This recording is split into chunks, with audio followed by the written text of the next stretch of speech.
Sex ही तो करना है बाबू, चाहे अभी करें या बाद में करें। शादी तुम्हारे साथ करनी है तो मेरा मन करेगा तो तुम्हारे साथ ही शेयर करूंगा, ना किसी और के साथ शेयर करूंगा। और इस तरह मुकुल और अदिति की पहली संभोग वाली रात हुई। अदिति एक मिडिल क्लास परिवार की लड़की थी जो अपने कॉलेज के पहले साल में पढ़ाई कर रही थी। वह पढ़ाई को लेकर बेहद गंभीर थी क्योंकि उसकी जिंदगी का एकमात्र लक्ष्य अच्छी नौकरी पाकर अपने परिवार की आर्थिक स्थिति को बेहतर बनाना था। अदिति की दुनिया सीमित थी लेकिन उसमें भी वह खुश रहती थी। कॉलेज के पास मुकुल नाम का एक लड़का अक्सर अपने काम के सिलसिले में आता जाता था। पहली बार अदिति को देखकर मुकुल उसे देखते ही फिदा हो गया। लेकिन अदिति से बात करना उसके लिए आसान नहीं था। उसने अदिति की दोस्त नेहा के जरिए उससे दोस्ती की। मुकुल बेहद आकर्षक, सलीकेदार और व्यवहार कुशल था। उसने अदिति को बताया कि उसके पिता एक बड़े व्यापारी हैं और वह भी उनके व्यापार में उनकी मदद करता है। धीरे धीरे मुकुल ने अदिति का विश्वास और दिल जीत लिया। अदिति भी मुकुल को पसंद करने लगी। मुकुल ने अदिति का हर तरह से ख्याल रखा और उसे यह एहसास दिलाया कि वह उसकी ज़िंदगी में हमेशा उसके साथ रहेगा।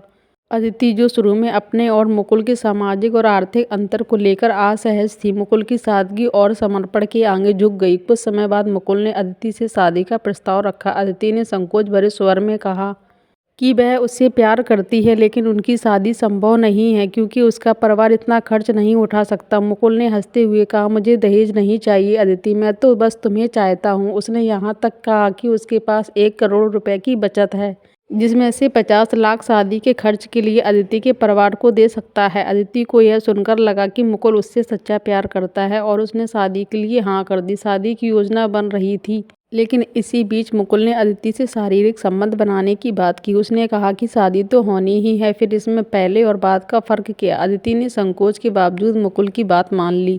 धीरे धीरे यह सिलसिला हर हफ्ते का हिस्सा बन गया। मुकुल ने मजाक में अदिति के साथ कुछ वीडियो और फोटो बनाए। अदिति ने भरोसे में आकर यह सोचकर उन्हें अनुमति दे दी कि मुकुल उन्हें डिलीट कर देगा। लेकिन एक दिन उस मुकुल ने अदिति को होटल में बुलाया और वहां अपने 5 दोस्तों को लेकर आया। मुकुल ने अदिति को धमकाया कि अगर उसने उसके दोस्तों को खुश नहीं किया तो वह उसके वीडियो और फोटो इंटरनेट पर वायरल कर देगा। अदिति, जो अपनी इज्जत और परिवार की प्रतिष्ठा को लेकर चिंतित थी, मजबूरी में उनकी बात मान गई। यह सिलसिला यहीं नहीं रुका। मुकुल और उसके दोस्त अदिति का लगातार शारीरिक शोषण करते रहे, यहाँ तक कि वे अमीर लोगों से पैसे लेकर अदिति को उनके पास भेजने लगे। यह सब सहते सहते अदिति का मानसिक संतुलन बिगड़ गया। उसके परिवार ने उसे इलाज के लिए अस्पताल में भर्ती कराया लेकिन उन्हें इस बात की सच्चाई कभी पता नहीं चली। 5 साल की थेरेपी के बाद अदिति थोड़ी सामान्य हो पाई लेकिन उसकी जिंदगी पूरी तरह बर्बाद हो चुकी थी।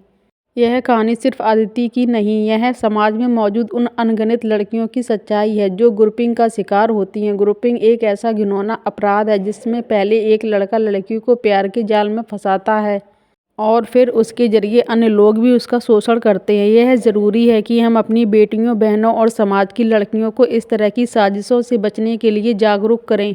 लड़कियां अपने रिश्तों में खुलापन रखें और माता पिता के साथ अपनी भावनाएं साझा करें। साथ ही अपने आत्मसम्मान और सीमाओं को हमेशा ख्याल रखें।